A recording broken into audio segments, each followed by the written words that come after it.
Donald Trump's controversial voter fraud commission had promised transparency, but a Democratic member of the commission is now calling out the leader there, Chris Kobach, saying the commission's operating in secret. There have only been 2 meetings, and the panel, quote, has no idea what it's working on or when it will meet next. We hear a lot of criticism of this voter fraud panel from the outside, but now it looks like some of the calls are coming from inside the House. Joining me now for an exclusive interview is that elections official, Matthew Dunlap, who is Maine's Secretary of State. Is this commission working the way it's supposed to? Well, it certainly isn't working the way I expected it to, or probably many of us expected it to. I've been on a lot of commissions and committees in my time, and typically you do a lot of your work in public. Some of the work that you prepare for, you have extensive communications with other members of the commission, staffers, and frankly, none of that's really been happening. And it's a bit of a mystery to me as to what has been happening, and my alarm bells have started to go off after ProPublica built a timeline showing that a lot of the communications that have been coming from the commission have actually been developed outside of the auspices of the commission by people that, in one particular instance, a couple of members of the commission before they were members of the commission.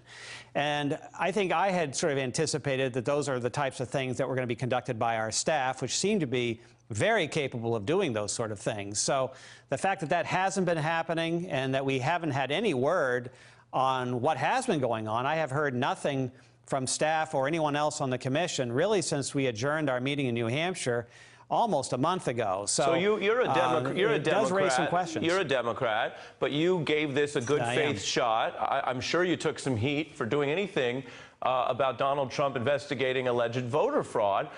You gave it a shot. At this point in time, do you have confidence that this is a fair and legitimate process, or are they losing your confidence?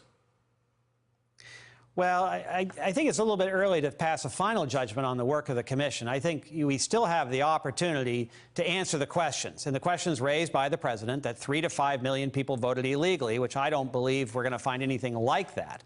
But you don't necessarily answer the question by not answering the question. What about these reports? What about these reports that Chris Kobach had a preordained plan to try to use this to change federal voting law? Well, I think what is rooted behind that is, the work that we're doing. I came to sort of wonder whether or not we're even using the same definitions of terms. When he says fraud and I say fraud, we're not necessarily talking about the same things. When we talk about voter fraud, which is a very specific thing, by the way, we tend to frame it in terms of voter misconduct, not fraud. We're thinking about somebody trying to vote twice or something like that.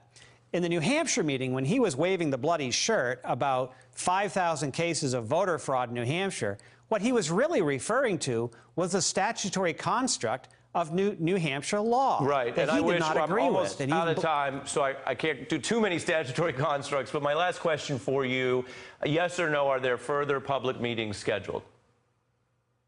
I don't know. We have heard nothing. Pretty telling. Secretary Dunlap, appreciate your approach and your service.